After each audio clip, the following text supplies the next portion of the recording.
पीक विम्यासंदर्भात एक महत्त्वपूर्ण अपडेट समोर येत आहे मित्रांनो. तर ती महत्त्वपूर्ण अपडेट अशी आहे, की पीक विम्यामध्ये मोठ्या प्रमाणामध्ये घोटाळा झाल्याचं निदर्शनास आलेलं आहे. त्या संदर्भात बातमी प्रसारित होत आहे मित्रांनो. तर मित्रो, ही कोणत्या पिकाविषयी आहे, कोणत्या जिल्ह्यामध्ये आहे, किती क्षेत्र म्हणजे किती हेक्टरवर झालेली आहे आणि किती रकमेचा हा घोटाळा आहे, या संदर्भात या व्हिडिओच्या माध्यमातून आपण पाहणार आहोत मित्रांनो. मुळात पीक विमा भरल्याच्या नंतर पीक विमा कधी भेटेल या संदर्भात शेतकरी वाट पाहत असतात. तो काही लवकर भेटत नाही आणि त्याच्या व्यतिरिक्त पीक विमा भरत असताना या अगोदर सुरुवातीला सांगण्यात आलेलं होतं, की पीक विमा भरत असताना खरी माहिती भरणे आवश्यक आहे. त्याऐवजी जर खोटी माहिती भरली तर कारवाई होईल आणि कारवाईच्या स्वरूपामध्ये त्यावेळेस तुमचे आधार कार्ड 5 वर्षाकरिता स्थगित करण्यात येणार आणि कुठल्याही शासकीय योजनेचा तुम्हाला लाभ घेता येणार नाही, शेतकी योजनेचा लाभ घेता येणार नाही आणि वेगळी कारवाई होईल. या संदर्भात पीक विमा भरण्याच्या अगोदरच मोठ्या प्रमाणामध्ये बातम्या प्रसारित झालेल्या होत्या मित्रांनो. या व्यतिरिक्त तरीसुद्धा काही ठिकाणी म्हणजे विषय असा झालेला आहे, की पीक नसतानाही विमा घेण्याकरिता हजारो बनावट अर्ज दाखल केल्याची माहिती समोर आलेली आहे मित्रांनो.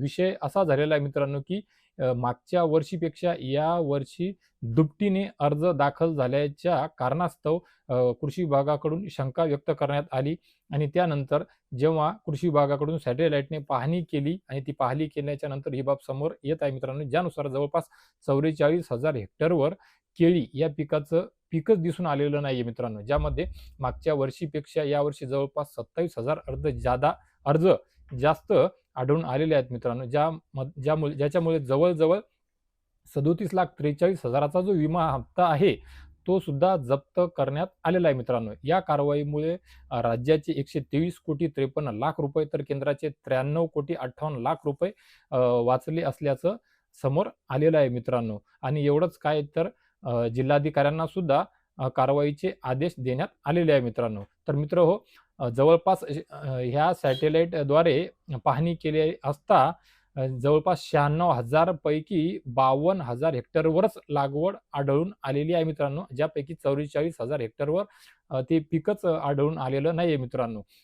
केंद्र शासनाच्या माध्यमातून हवामान आधारित फळपीक विमा दिला जातो. ती योजना राबवल्या जाते आणि या योजनेच्या माध्यमातूनच हा प्रकार समोर आलेला आहे मित्रांनो. ज्यामध्ये केळी या पिकाचं जवळपास आपल्या जळगाव जिल्ह्यामध्ये हा प्रकार घडला असल्याची बातमी प्रसारमाध्यमामध्ये प्रसारित होत आहे मित्रांनो. तर आता खऱ्या अर्थाने ही चूक कोणाची आहे? कोणाकडून झाली?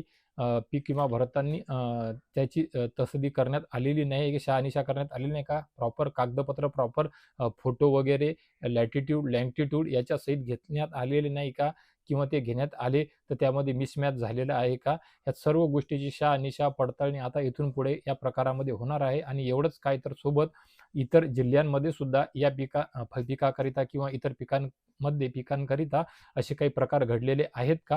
हे सुद्धा तपासण्यात येणार आहे मित्रांनो. आता यामुळे जो आपला 2025चा खरीपचा सोयाबीन, मका, तूर, हरभरा, बाजरी या पिकांचा जो पीक विमा आहे, ऑलरेडी तो पीक विमा मिळण्याकरिता सुद्धा उशीर होत आहे. आता त्या पीक विमा मिळण्याकरिताच्या जो विषय आपला त्या विषयावर पीक विमा मिळण्यावर या पीक विमा घोटाळ्याचा असर काही परिणाम होतात का? याचे कारण पुढे करून त्यामध्ये सुद्धा अजून विलंब होऊ शकतो का? या सर्व गोष्टी आता येत्या काळामध्ये आपल्याला पाहण्यासारख्या असणार आहे, पाहावयास मिळणार आहे मित्रांनो.